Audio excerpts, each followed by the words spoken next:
महाराष्ट्र में जल्द ही विधानसभा चुनाव होने वाले हैं। ऐसे में सभी राजनीतिक पार्टियां चुनाव की तैयारियों में जुट गई हैं। इस बीच कांग्रेस के एक नेता ने चुनाव की तैयारी को लेकर बड़ा खुलासा किया है। कांग्रेस नेता ने कहा कि आगामी महाराष्ट्र विधानसभा चुनावों के लिए महाविकास अघाड़ी की सहयोगी पार्टियों के बीच सीट बंटवारे पर बात चल रही है और सीट बंटवारे में इस बात पर सबसे ज्यादा ध्यान दिया जाएगा कि किस उम्मीदवार के जीतने की सबसे ज्यादा उम्मीद है। कांग्रेस, शिवसेना यूबीटी और एनसीपी शरद पवार गुट के गठबंधन महाविकास अघाड़ी ने 16 अगस्त को अपने पदाधिकारियों की एक संयुक्त बैठक की थी। इसी बैठक में इस बात पर चर्चा हुई कि राज्य कांग्रेस के कार्यकारी अध्यक्ष नसीम खान ने बताया कि जीत की संभावना सहयोगी दलों के बीच सीट बंटवारे का आधार होगी और इस पर जल्द से जल्द काम किया जाएगा।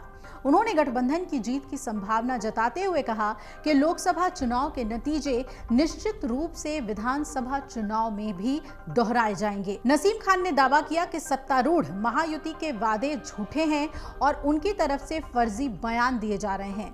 उन्होंने ये भी आरोप लगाया कि महायुति के कार्यकाल में विकास कम हुआ और भ्रष्टाचार बढ़ा है। राज्य सरकार ने मुंबई और महाराष्ट्र को कमजोर करने का काम किया है और किसानों की आत्महत्याएं बढ़ी हैं। खान ने यह भी दावा किया कि लोग सरकार से नाराज है।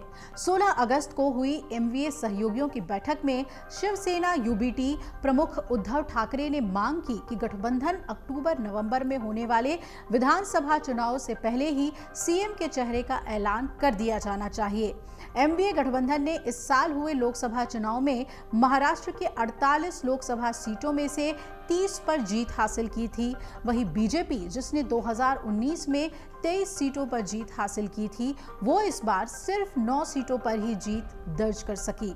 अब आपको बता दें कि शुक्रवार को उद्धव ठाकरे ने एक बार फिर गुजारिश की, लेकिन कांग्रेस और एनसीपी सुप्रीमो शरद पवार ने उन्हें कोई भाव नहीं दिया।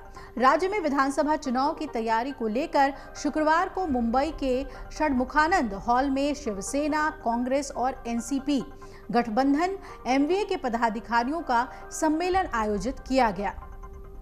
इस दौरान उद्धव ठाकरे ने कहा कि गठबंधन में लाठी चलाने वाले बैठे हैं, लेकिन मुख्यमंत्री पद का चेहरा कौन होगा, उद्धव ठाकरे या कोई और? यहां शरद पवार और पृथ्वीराज चौहान अपनी पसंद की घोषणा करें। आप में से कोई भी मुख्यमंत्री का चेहरा बने, हम उसका समर्थन करेंगे। उद्धव ने कहा कि बिना चेहरा घोषित किए चुनाव लड़ना खतरा है।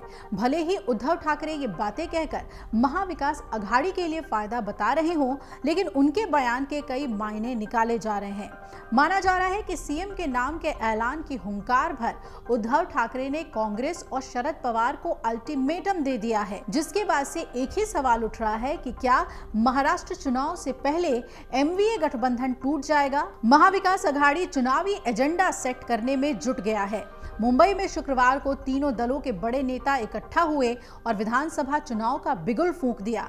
तो क्या ये रैली सबूत है कि महाराष्ट्र में विधानसभा चुनाव को लेकर एमवीए एकजुट है? राजनीतिक जानकारों का दावा है कि रैली में एकजुटता का सिर्फ दिखावा है।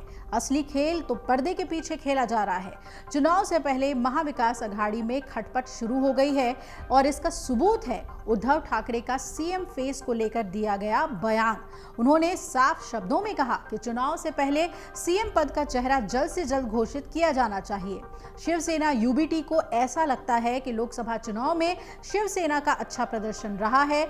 लोगों ने उद्धव ठाकरे का समर्थन किया है। उद्धव ठाकरे को ऐसा ही समर्थन विधानसभा चुनाव में भी मिल सकता है। उद्धव ठाकरे के साथ जो सेंटिमेंट्स हैं, उसी के साथ एमवीए को आगे बढ़ना चाहिए।